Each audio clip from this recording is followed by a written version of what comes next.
Oh ini dong. Yuk, balik lagi di Tai Kotok. Pertanyaan kehidupan, konten talk. Seksi banget. Nice. Kemarin udah tayang 1, 2. Episode 1 dan 2, Pak. episode 1 dan 2. Wow. Dan ternyata lumayan ya, ada yang nanya 2. Ada. Iya. Sebetulnya sih pas syuting ini baru rilis 1 sih, Pak. Baru rilis Satu 1. lagi masih on schedule. Oke. Mungkin masih kaget mungkin ya. Apa nih kok ada ngerupi 45 menit. Kok jijik banget sih Malas namanya banget, gitu. Tai Kotok. Tapi ternyata ada juga, Pak, yang nge-like, yang komen. Nice. Apresiasi, katanya Bapak lebih lepas ngobrol-ngobrol gini. Enggak juga, ya capek, panas, Ini lapar lepas. gitu. Gitu, Pak. Yuk. Oke, Udah, Gitu aja. Ada 3 pertanyaan seperti biasa ya. 3 pertanyaan tentang kehidupan yang akan kita coba jawab menurut point of view dari kita masing-masing. Betul.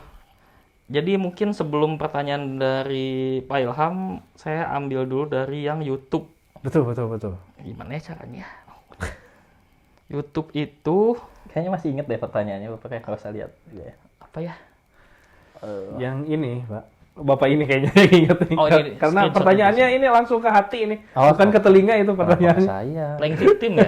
Iya, playing Iya, victim. iya. Gimana Dan denial. point of view Bapak-bapak terhadap orang yang playing victim atau denial? Buka. Playing victim. Playing victim case-nya berarti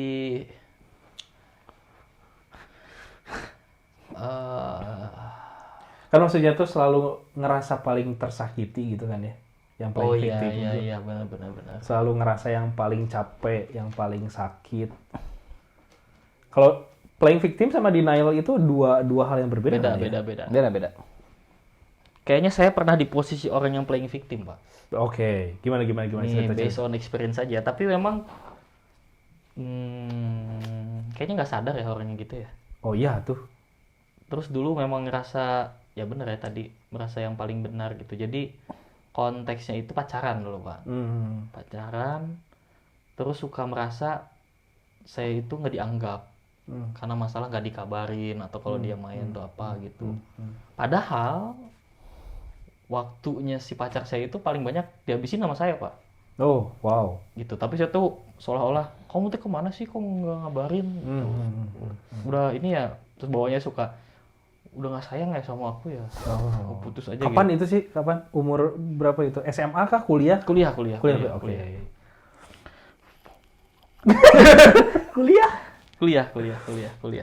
Gitu. Terus jadi pas kayaknya si ceweknya juga udah mulai kesel. Ya udah tuh sok putus aja. Bukan gitu maksudnya. Nah, gitu. Langsung gagap. Tipikal orang Jadi Ajis gagap. Kok itu jangan tinggalin aku. Jangan tinggal aku dong. Iya, tapi kayaknya orang playing victim itu bad lah ya. Itu dia memicu ke kalau konteksnya relationship jadi toxic relationship sih sebetulnya. Karena manipulatif yang kayak gitu tuh. Ya, dia banyak sekali mencari pembenaran biasanya ketika dia yang salah. Entah dia ngungkit masalah apa kesalahan si ceweknya yang dulu diungkit-ungkit. Kamu juga dulu kayak gitu. Padahal itu tuh udah 5 tahun ke belakang. Betul. Dan dianya udah berubah mungkin. Gitu, jadi playing victim ya gitu ya, kurang sih sebetulnya. Kalau denial itu berarti tipikal orang yang nggak mau menerima kenyataan ya? Iya, betul. Bener ya? Lari dari kenyataan. Denial. Kayak misalnya mana ya gue ya sama si Sen ya? Seolah-olah udah move on padahal ya gitu kan konteksnya denial. Iya, kurang lebih ya. Mana coba jelasin perspektif mana terhadap orang yang denial kayak gimana? Seperti lirik lagunya Aerosmith. siapa ya waktu tadi ya, Seventeen apa Taeyang apa siapa ya, yang bahwa kebohongan itu manis dan kenyataan itu menyakitkan katanya. Oh iya, ada tadi gitu. Iya, siapa ya lirik lagu siapa ya? Nanti aku cari. Jadi memang Armada kayaknya. bukan. Aerosmith. Bukan. Aerox. Ya. Jadi mungkin adalah denial itu ketika masalah waktu sih kalau kata saya sih. Masalah waktu. Waktu ketika dia belum siap untuk menerima kenyataan itu sendiri, Pak. Ketika realitanya tuh memang kan kita nggak bisa milih ya realita apa yang akan terjadi sama kita, benar nggak sih? Iya nggak sih? Iya. Dan memang nggak tahu ya, denial itu sesuatu yang baik kah atau buruk kah, karena si kepala kita juga, si otak kita tuh kan didesain untuk melindungi kita, benar nggak sih? Betul. Iya nggak sih? By Ketika default-nya. misalnya ngedeny itu jadi sesuatu untuk melindungi perasaannya gitu. Jadi defense mechanism gitu ya? Iya, jadi defense mechanism gitu. Cuman sayangnya ketika denial itu ada di titik menganggap realita itu tuh nggak ada gitu, kenyataan yang dia hadapi itu nggak ada gini. Kalau misalnya kita ngadapin sesuatu tuh kan bisa kita, ketika kita ada sesuatu gitu ya, kita tuh kan bisa ngadepin, bisa juga kabur. Ya. Dan menurut Rama nggak salah gitu ya, dua-duanya juga. Nah ketika denial itu mungkin jauh di proses di sebelumnya gitu, menganggap bahwa itu tuh nggak ada gitu. Iya, benar. Dan pada suatu saatnya pasti bakal datang lagi gitu. Pada intinya dia tidak menghadapi kenyataan itu ya sebetulnya. Kalau yang kabur kan mungkin kabur sesaat terus mencoba menghadapi kenyataan. Kalau denial tuh kayak aku baik-baik aja. Tapi ada juga denial yang sebetulnya kayak pretending to be happy gitu. Kayak misalnya ada apa ya? Bukan denial lah, kalau pretending to be happy mah ya. Misalnya orang tua meninggal tapi dia stay strong dengan tidak menangis. Enggak lah, itu bukan denial lah. Beda lagi ya itu mah ya. Tapi bisa dikatakan gitu juga sih. Saya setuju sama Pak Yoga saat bilang bahwa denial itu salah satu pemicunya adalah ketidaksiapan. Ketidaksiapan dalam menghadapi kenyataan gitu. Karena memang pernah dengar istilah ini nggak? 6 degrees of separation. Tahu. Nah, stage pertamanya itu denial. Karena yang namanya sebutkanlah separation itu kenyataan yang menyakitkan gitu. Dan kenyataan yang menyakitkan itu tuh nggak pernah datang dengan ancang-ancang gitu. Selalu deg gitu. Tiba-tiba mukul di muka gitu. Dan orang yang kita pernah lah kejeduk kaki kita ke meja. Yang kelingking. Kan yang pertama sensasi yang kita rasain itu mati rasa loh. Ya. Nah itu teh defense mechanism kita gitu. Saat nyoba buat ngusir rasa itu gitu. Ketidaksiapan itu. Cuman yang jadi masalahnya itu banyak orang yang stage of separation-nya tuh berhenti di denial.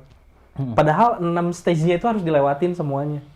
Sampai acceptance akhirnya selesai gitu. Itu ini ya lagunya Iya apa sih? The Script ya? Iya, The Script. The Demit. Betul. Anjing dendamit. Ada Jadi, sih bener. nah yang jelek itu kalau misalkan orang berhenti di stage denial doang. Jadi dia tuh cuma lari aja terus gitu, nggak mau nerima gitu. Wah, kalian kain mana ya? Ngaca lu. Jadi untuk nyoba buat menenangkan diri dulu, nyoba buat mempersiapkan diri dulu, boleh lah. Istilahnya kita denial dulu. Saya nggak pengen dulu nih nerima ini gitu. It's okay. Take times gitu. Cuman ya itu jangan sampai berhenti jangan terlalu nyaman di fase itu ya. Gitu. Jadi naluriah itu memang ada stepnya akan denial dulu. Kayaknya sih emang kecil atau besarnya pasti ada denial Karena dulu gitu ya. Takutnya nanti lupa, Pak. Lupa. Kalau kata orang sih, ya. Kalau yang saya alami gitu ya, lupa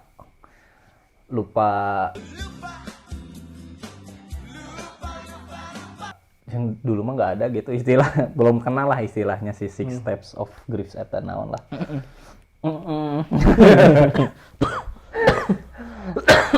Akhirnya memang iya benar, ketika misalnya kita bukan stuck ya, seolah-olah di step 1 itu udah beres, kadang denialnya tuh kan kayak yang saya alamin kan kayak ya udah gitu, saya baik-baik saja gitu dan ya udah gitu, beres gitu ya.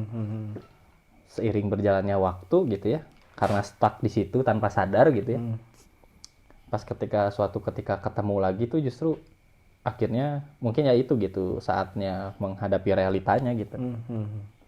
Kadang hitungannya juga bukan hari bukan bulan gitu kalau kata saya sih, kalau yang saya alamin gitu ya. Tahun bahkan ya. Bahkan bertahun-tahun gitu. Kayak 4 tahun merasa baik-baik saja gitu, ternyata Padahal lebih ke numbing ya, mematikan rasa itu ya, bukan baik-baik saja gitu. Jadi selama bertahun-tahun yang terbendung itu tuh akhirnya ya bendungannya Meledak bocor gitu juga ya. akhirnya meledak kayak gitu. Iya betul. Ya udah mau lari kemana juga yang namanya kenyataan mah gitu harus dihadapi gitu. Pertanggungjawabannya itu teh gitu. Tapi ya itu sih namanya yang gitu kan mah bukan sebuah teori ya, maksudnya kita nggak bisa diaplikasikan. iya gitu, maksudnya bukan berbasis teori langsung karena teorinya gini. Iya, exact, benar betul. gitu. Jadi memang kadang tuh harus ngalamin sendiri gitu ya. Betul. Ketika sudah bertahun-tahun itu akhirnya dar meledak itu gitu. Barulah Beberapa sadar. saat udah gitu. Udah level acceptance berarti sekarang ya. Udah gitu.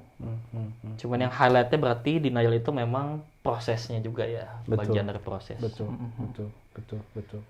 Oke, ada lagi pertanyaan kedua Pak. Tadi bukan denial sama apa yang satu Playing lagi? victim, Playing victim. Ya, saya mau ngomentarin mah playing victim. Saya juga pasti pernah ngerasain, pasti pernah ada di posisi itu. Karena sangat-sangat mudah untuk terjerumus ke dalam situ. Betul. Sangat-sangat mudah untuk hanya melihat diri kita sendiri gitu, tanpa mau membuka mata dengan perjuangan orang gitu. Bahkan sampai sekarang udah menikah, udah punya anak 2 pun masih ada godaan-godaan untuk menjadi playing victim tuh gitu. Kadang-kadang saya tuh ngerasa bahwa saya tuh yang paling capek, saya tuh yang udah ngelakuin segala macem. Tapi ternyata setelah dipikir-pikir gitu, oh istri saya juga sama. Dia juga berjuang, dia juga ngelakuin ini, dia juga ngelakuin itu, dan kadang kita juga harus tahu gitu bahwa kita tuh punya kemampuan yang berbeda. Kita ngerasa kadang orang capek kikieuan gitu, kita udah capek kayak gini kayak gitu. Tapi kan kita mah laki-laki gitunya, stamina lebih oke lah gitu untuk fisik gitu. Jadi jangan sampai kita tuh nuntut hal yang sama juga gitu ke perempuan, harus ngasih hal yang sama dengan apa yang kita lakukan gitu. Mungkin perempuan bisa ngasih sesuatu yang beda gitu, memperjuangkannya di hal yang berbeda gitu. Tapi ya sama dengan perjuangan yang sama sebetulnya mah gitu. Jadi saran saya sih buat orang yang sering terjerumus ngerasa paling capek, paling tersakiti gitu. Coba buat tenangin diri dulu sebelum meledak gitu. Meledak. Bahasa meledak jadi geli gara-gara Meledak. Jadi jangan sampai kita lagi emosi langsung diungkapkan gitu, dikeluarin semuanya gitu. Pikirin matang-matang. Terus disangkanya silent treatment. Nah, bedanya silent treatment sama text time itu antara silent treatment sama text time. Kalau text time itu setelah ngambil waktu untuk menyendiri, balik lagi, selesaikan masalahnya.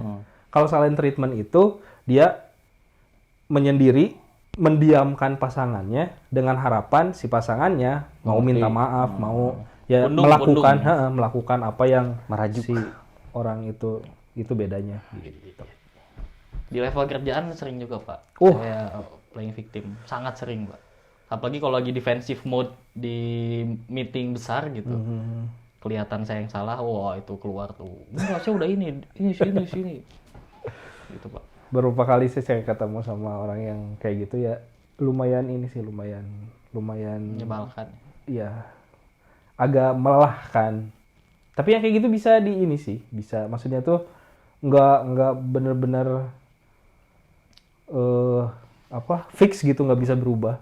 Orang yang kayak gitu bisa bisa jadi lebih Getting baik. better. Yuk bisa yuk. Yuk bisa yuk. Pertanyaan kedua Pak. Yuk. Pak Yoga di TikTok. Biar di HP dong. Bisa. Nggak ada TikTok. Katanya tuh ini yang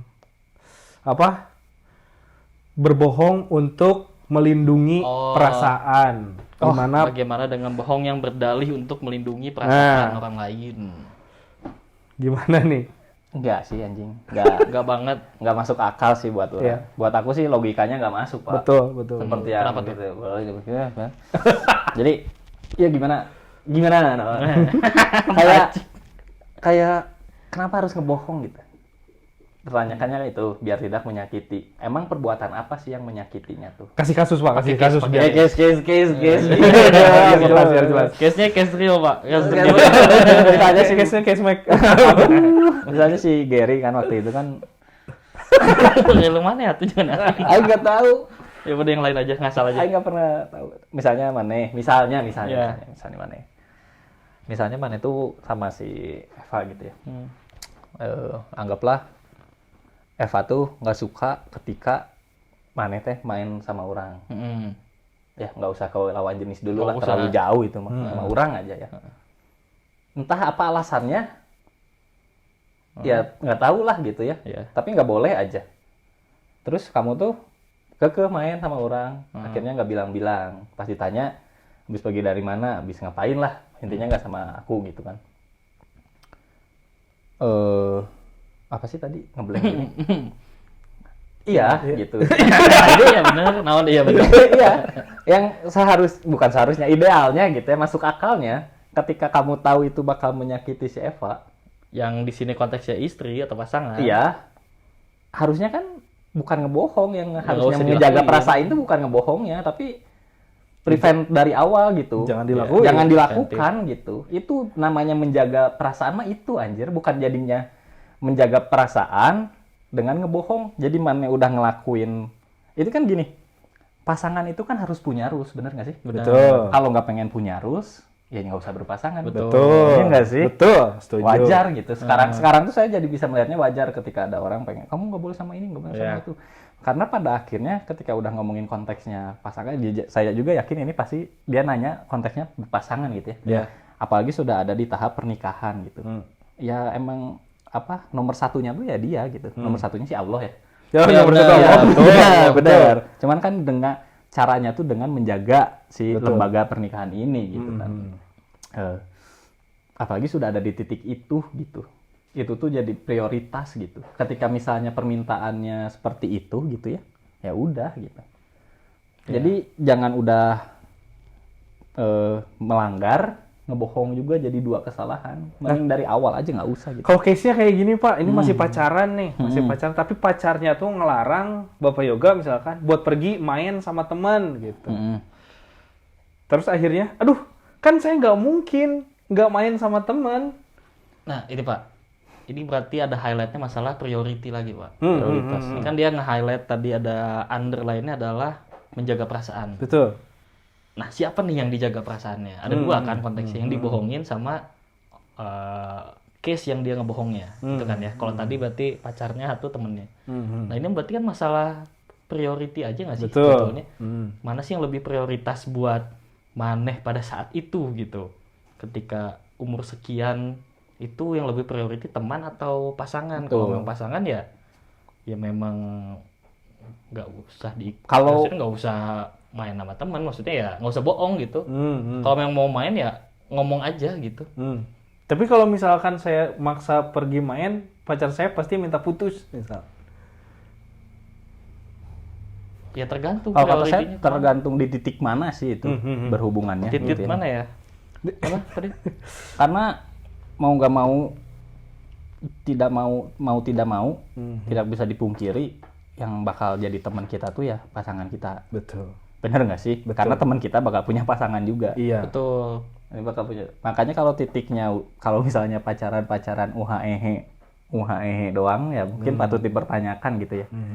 Kenapa juga? Maksudnya Dilarang masih ada di. Bentar. Kalau misalnya ada di konteks baru saling mengenal terus belum ada hubungan keserius ke sana mah ya mungkin akan dipertanyakan kenapa gitu. Dan juga ginilah kayak kan ada logisnya gitu Pak. Kayak kenapa sih misalnya Germo nggak boleh main sama Yoga misalnya. Iya. Karena Yoga tuh kalau ke Germo tuh selalu ngajak clubbing, minum-minum apa. Orang normal gitu ya. Kayaknya kalau misalnya cuman ketemu ngobrol gitu kayaknya nggak akan ngelarang gitu. Makanya pasti ada sesuatu gitu. Kenapa sih kamu nggak boleh, kenapa tuh saya tuh nggak ingin kamu pergi sama dia gitu, karena pasti membawa pengaruh buruk lah gitu kalau orang normal ya. Kalau orang normal. Gitu. Jadi ya kalau misalnya ada di posisi udah kita akan menikah gitu ya, mah ya mungkin harus nurut sama pasangannya ya kalau kata orang mah. Iya nggak sih? Iya. Bener. Betul. Karena pasangan itu kan tulang rusuk kita, Pak. Bener. Bagian dari kita gitu. Bener. Jadi yang kerennya adalah bahwa sahabat-sahabat kita pun juga nanti kan ada pasangan ya. Kan baru ngeh juga gitu ya. Maksudnya Iya. udah di poin itu, poin mendekati menikah kita udah tua, ngapain kita, bukan ngapain atau ya, buat apa kita banyak spend sama teman dibandingkan pasangan, padahal Pada akhirnya pulangnya ke sana lagi.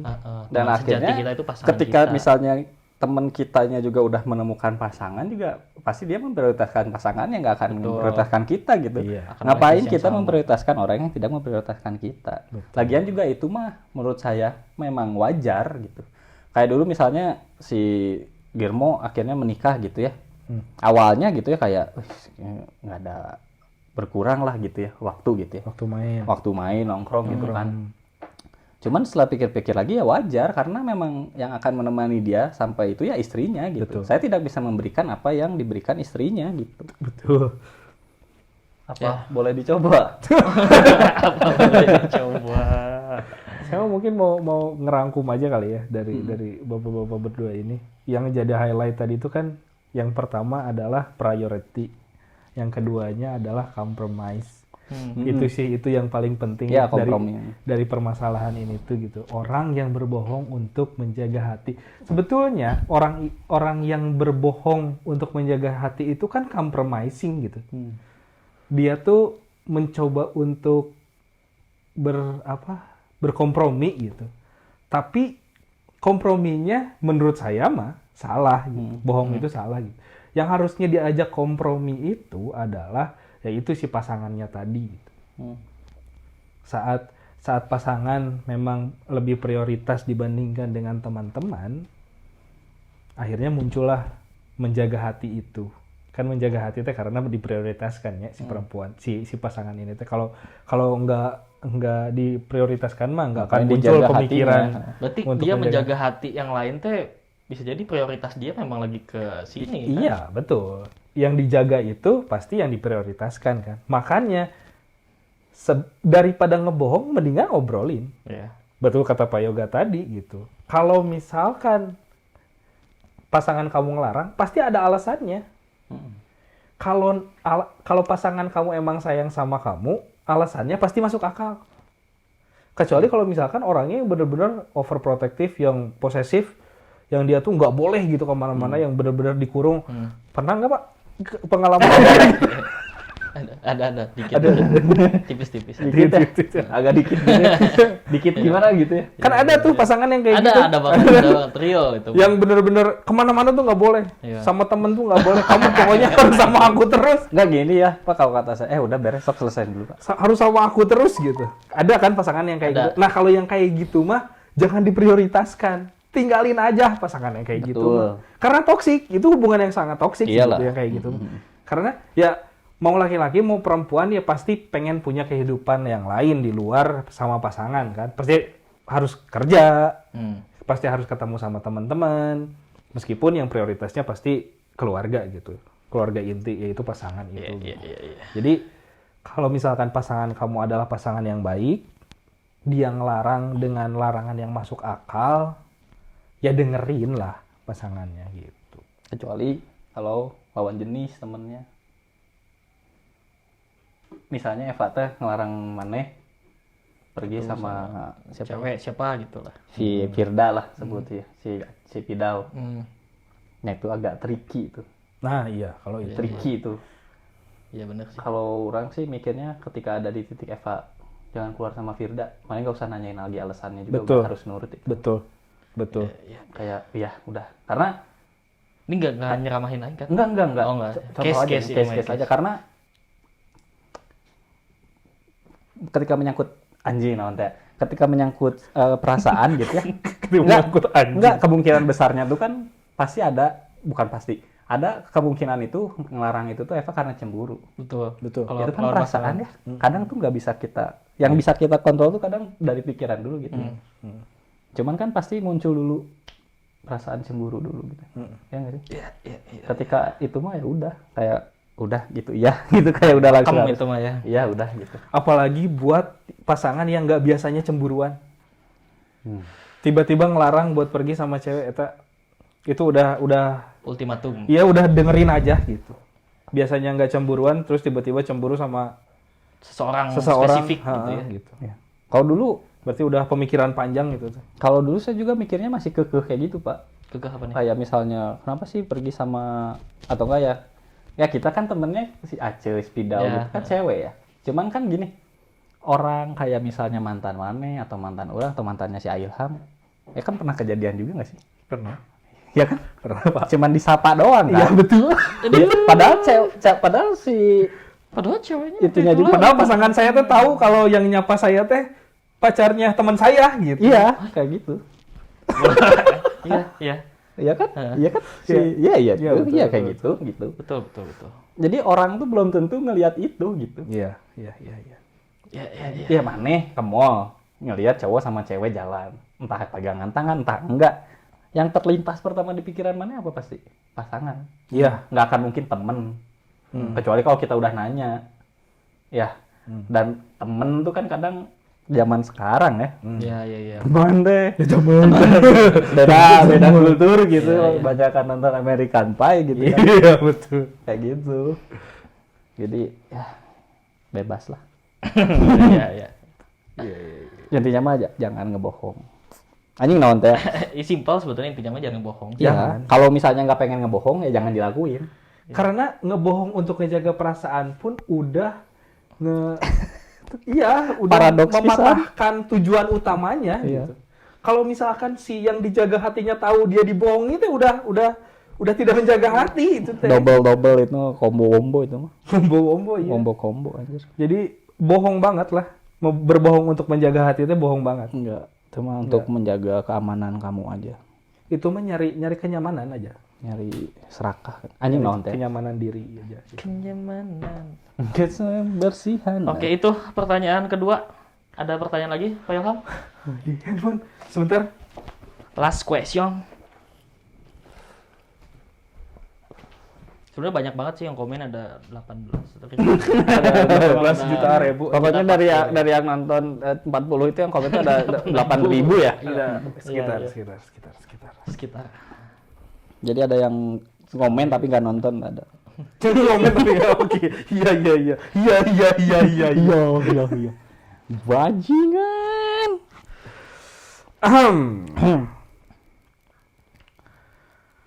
Nah, ini pertanyaannya agak ini nih, bukan tentang pasangan ini, agak tentang finansial.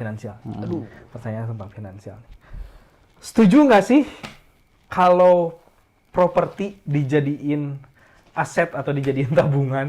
Enggak lah. Properti apa dulu nih konteksnya? Gedung, kios, ruko, rumah? Ya bisa apa aja berarti ini. Kalau rumah, Ayo gak nih, kayaknya udah ngulik jauh banget kan. enggak sih. Karena rumah itu kebutuhan ya. Setidaknya itu yang ditanamkan di mindset kita gitu. Dari zaman kecil, sandang, pangan, papan. Betul. Rumah itu investasi ketika kita adalah developer. Ya, setuju. Ketika kita beli tanah dengan harga segitu, terus kita mengambil untung dari situ, dalam artian misalnya ngebangun rumah total 300 juta, kita jual 600 juta gitu. Karena kalau misalnya investasi atau apa aset atau apa itu kan nilainya tuh harusnya kita tuh mendapat untung dari situ, benar nggak sih? Kayak misal ada orang kerabat lah, saudara saya, kakak saya misalnya gitu. Pada saat berapa puluh belas tahun lalu beli rumah harganya 200 juta dengan cicilan misalnya, atau enggak misalnya 200 juta aja ya gitu, 200 juta. Sekarang harga rumahnya itu tetangganya itu jual misalnya 1,5 miliar gitu. Untung 1,3 miliar nih. Cenah.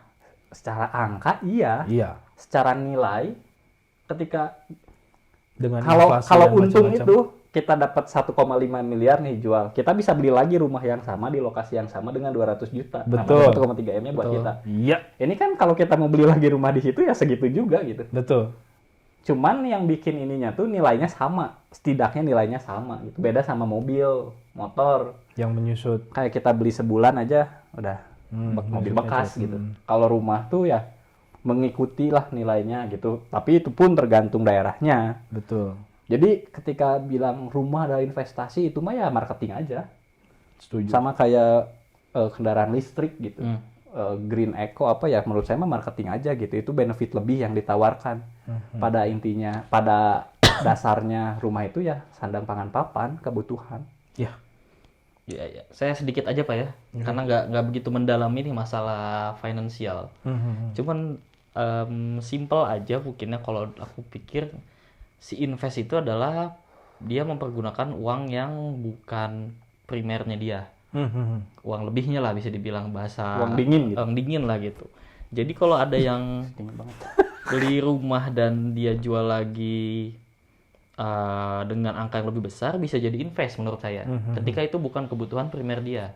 Jadi bisa dia udah punya rumah nih di Margahayu, dia beli rumah di Dago gitu. Tapi itu memang ya buat dikosongin atau apalah dipakai kontrakin atau apa, nanti dijual lagi, ya itu masih masuk invest. Iya. Menurut aku sih gitu. Jadi ya intinya penggunaan uang dingin yang dia investkan terhadap sesuatu dan bisa memberikan nilai lebih di suatu hari nanti ya udah termasuk invest sih. Jadinya kalau sekarang sih jadinya masih liabilitas sih kayaknya sih. Iya bener banget. Ya. Setuju sih saya juga. Kalau misalkan rumah yang cuma didiamin doang kosong, ya sama aja kan nilainya bakal menyusut Sama juga aja. gitu. Yang tadinya ngebangun kita berapa, tembok bisa runtuh, Iya. atap juga bisa pecah dan segala macam gitu. Nggak menutup kemungkinan harga bisa lebih murah malah gitu. Kecuali kalau misalkan betul tadi si propertinya, kalau misalkan kayak ruko ya iya bisa dipakai dagang ya untung, dijadiin kontrakan lebih oke lagi gitu. Tapi kalau misalkan cuman rumah doang yang didiemin kosong sih, dari sisi kemanusiaan pun gitu ya, kayak kan efeknya ini jadi ke harga rumah jadi lebih mahal Iya. gitu. Jadi kayak ada sistem monopoli gitu lah ya. Gitu.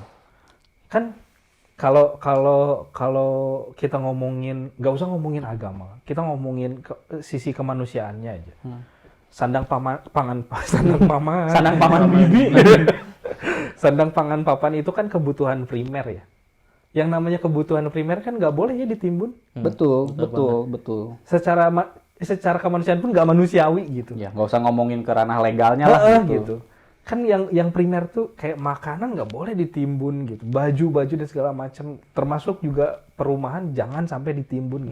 Dengan penimbunan tanah properti yang kayak gitu, yang dikosongin, sengaja dikosongin si rumahnya, akhirnya orang-orang yang mau beli rumah itu jadi kesulitan karena harganya udah makin nggak masuk akal gitu, makin kesini tuh gitu. Orang-orang tuh jadi, aduh gimana ini mau beli rumah, apalagi buat kayak pengantin baru. Orang-orang yang gajinya masih UMR atau orang-orang yang baru mulai menjajaki karir gitu, kayaknya tuh nggak masuk akal banget gitu buat beli rumah. Nggak masuk akal. Gimana bisa gitu orang yang gajinya cuman 3-4 jutaan beli rumah dengan harga 500 juta ke atas gitu, cicilan bisa sampai 20 tahun lebih gitu, anaknya lulus kuliah baru beres gitu cicilannya kan, anjir itu terlalu panjang. Jadi saran saya sih emang janganlah rumah doang gitu untuk dikosongin cuman buat Meraup untung. nggak usah lah. Apalagi kayak kemarin tuh COVID, kayak harga-harga properti kan sempat turun tuh. Ya. Sebenarnya ya yang makin susah tuh ya benar, maksudnya kayak klise ya, yang kaya makin kaya, miskin makin miskin tuh, cuman itu tuh memang kayaknya abadi gitu. Kayaknya bisa terus di zaman manapun bisa dipakai gitu itu tuh. Karena bayangin COVID harga turun, harga rumah turun, ya tetap orang kayak kita mah nggak bisa beli. Benar. Iya betul. Yang bisa beli akhirnya siapa? Orang kaya. Orang kaya, orang punya duit. Sekarang harga udah normal lagi. Kayak misalnya dia harga mau rumah misalnya 1 miliar, turun jadi 700 juta. Dia beli. Terus sekarang harganya udah 1 M lagi atau mungkin naik. Dia udah untung. Ya kalau buat dia ya investasi. Cuman ya menurut saya tidak, ya nggak tahu ya gimana aturannya. Cuman ya mungkin yang seperti Pak Ilham tadi tidak manusiawi kalau ketika misalnya ya iyalah kayak dulu yang program rumah 0% ingat nggak sih? Yang di Jakarta. DP 0% ya. Pada akhirnya kan nggak bisa karena memang dari banknya pun nggak bisa kita ngasih cuma-cuma tanpa uang muka sama sekali gitu. Dan pada akhirnya kan ya rumah ini akhirnya untuk yang punya penghasilan 8 juta sebulan gitu. Karena cicilannya pun ya orang gaji di bawah UMR atau UMR pun nggak akan sanggup. Iya. Ya. Nambahin cash sedikit Pak di luar rumah. Oke. Di depan berarti. Di luar rumah benar. Soalnya sepatu kan disimpannya di depan. Bener. Oke. Kadang ada yang invest sepatu juga Pak. Oke. Cuman ini lebih ke saran aja kali ya buat saya yang awam ini. Kayaknya kalau sepatu yang dipakai buat daily itu janganlah buat di treatment sebagai investasi gitu. Kadang ada soalnya kayak beli sepatu Nike apa yang antik banget 15 juta gitu. Tapi dia pakai buat daily usage tuh, kerja apa gitu. Tapi harapan dia nanti dijual ketika harganya naik. Kayaknya itu nggak worth it buat invest juga. Jadi balik lagi ke yang tadi sih, memang sifatnya yang collection kali ya, yang uang Minting gitu ya. gitu. Kalau memang udah ada sepatu daily-nya punya, buat olahraganya ada, terus dia mau invest dengan beli sepatu lain buat collection atau dipakai sekali aja, ya itu masih make sense sih buat investasi. Tahu. Ya investasi mah yang masuk akal aja lah, emas gitu, terus apa saham gitu, Dan reksa. Back to basic aja sih kalau surat kata aku. piutang gitu. Iya, utang negara kayak gitu. Kan lagi banyak investasi bodong itu adalah anak kecil yang masih balita yang uang THR-nya diinvest ke orang tuanya. Investasi bodong katanya kan gitu. Simpan dulu di mama. Ada lagi yang lebih dipakai. investasi bodong sih Pak sebenarnya. Apa tuh? Nikah, pesta besar-besaran habis ratusan juta terus cerai. Iya. Tolong masukin itu tulisan Savage. Itu investasi bodong nggak sih? Bodong banget itu mah. Bodong banget. Bodong nggak sih? banget. Kayak- Udel bodong. Iya benar-benar. Ya jadi bisa dibilang kalau misalkan yang pestanya gede-gedean itu tanggung jawabnya lebih gede ya, itu buat Masa untuk mempertahankan ini. Somehow ada ini juga Pak, para mertua yang mencari calon menantu yang kaya raya dengan basisnya invest, mau investkan anaknya untuk menikah dengan orang kaya supaya nanti dia dapat. Itu tuh pernah terjadi Pak. lebih. Itu tuh pernah terjadi ketika zaman penjajahan Belanda. Oh, Ketika gimana tuh? kayak misalnya cerita-ceritanya dari Pramudia gitu kan. Si Nyai Ontosorohnya, Iya, Nyai Ontosorohnya. Ya si pemeran itunya lah gitu. Ya, bumi manusia ya. Waktu kecilnya tuh kan memang dijual lah kasarnya gitu. Dan Berapa kayaknya gulden gitu. di zaman dulu di kerajaan Cina apa juga kayak gitu ya sistemnya ya. Iya, dan jadi menurut saya ketika masih ada orang-orang yang berpikir seperti itu, ya mereka masih hidup di zaman penjajahan sih menurut saya. Masih belum merdeka. Menjadikan anak sebagai investasi dunia gitu. Ih, seram. Soalnya bahayanya apa ya? Kalau udah jadi dijual gitu, berarti bisa ditawar dong. Iya. Iya. Dan mana bayangin gimana rasanya Mane ditawar. Sebagai Tapi kayaknya Ronaldo mah asik-asik aja ya, ditawar kayak gitu. Cristiano Ronaldo. Ya karena itu juga investasi. waktu itu saya pernah ngobrol sama teman saya Pak ya, katanya ya itu sepak bola itu adalah salah satu bentuk Human trafficking. Iya, betul. hanya karena uangnya besar dan seolah-olah tidak menyiksa gitu, karena ya kita lihat gaya hidup pemain bola mewah dan lain-lain gitu. Iya. Iya disebut human trafficking itu kan kalau misalkan tidak ada konsen dari seorang yang betul. dijualnya gitu. Mm-hmm. Kalau sepak bola kan Ada konsen, tanda tangan kontrak dan lain-lain. betul. Betul. Ada perlindungan. Itu mah kerja ya. Iya. Itu Pak. Betul. Paling Udah. tiga hal yang kita diskusikan di Tahi Kotok ini. Ya, jadi kalau kata saya juga sekali lagi ini Pak ya, Apa tuh? omat gitu ya. Omat apa tuh? kalau mau beli rumah ya beli karena emang kebutuhan aja. Betul. Karena Setuju. kita kan beli rumah ke orang marketing, ya. Pasti. Marketing itu ya pasti nawarin benefit lain lah, Betul, investasi betul, lah, betul. apalah gitu. Pastinya ngomong biar dibeli. Pastinya ngomong biar dibeli. Jadi ya biarkan marketing Ngoceh. kerja. Itu kan kerjaan ya, biarkan dia kerja dan biarkan Anda juga berpikir dengan pemikiran Anda sendiri bahwa Jadi ya saya smart memang buyer, ya. rumah ini bukan investasi apa-apa ya, saya butuh tempat untuk berlindung aja udah gitu. Betul. Simple. Jadi pertanyaan terakhir Mas, sepakat ya kita semua ya bahwa rumah itu bukan untuk aset. Bukan liabilitas. Rumah tinggal itu bukan untuk aset. Dan buat tapi yang kebutuhan. sebelumnya, simpelnya ya jangan bohong. Jangan bohong, betul. Jangan bohong, jangan sok-sok pengen jaga perasaan. Dan yang pertanyaan Itu pertama, paling victim nggak sih? Enggak di non ya. dan pertanyaan yang pertama jangan stuck di step denial ya. Iya, betul. betul. Oke, itu conclusionnya sudah terjawab gitu aja di Tahi Kotok episode ketiga ya ini. Tuh, makasih udah yang udah nanya. Ya, hatur nuhun. Ditunggu lagi pertanyaan-pertanyaan lainnya. Tuh, ajak lagi teman-temannya buat nonton juga ya. Kayak lumayan memberikan perspektif baru yang mungkin biasa aja gitu. Tapi menurut saya patut didengar lah. Ya. Oke, jangan lupa tetap di like, komen ya itu ya, bisa pertanyaan, di share, di subscribe, Iya, road iya. to 2.500 subscribers. Masih. Masih. Oke. Udah itu aja. Jangan lupa juga di donate di Sociabas Datable Thanks biar Bapak Gary, Bapak Yoga dan Bapak Ira bisa beli beras. Invest. Biar bisa invest rumah. Ya, jangan lupa juga follow kita di Instagram sama di TikTok. TikToknya juga lagi rame ini. Lagi aktif-aktifnya, gila. Satu hari 5 video, bro. Dengan editan-editan dan Ada benar. Subtitlenya pakai auto caption deh gitu. Kadang salah. Sampai ketemu lagi di Tahi Kotok selanjutnya. Bye bye.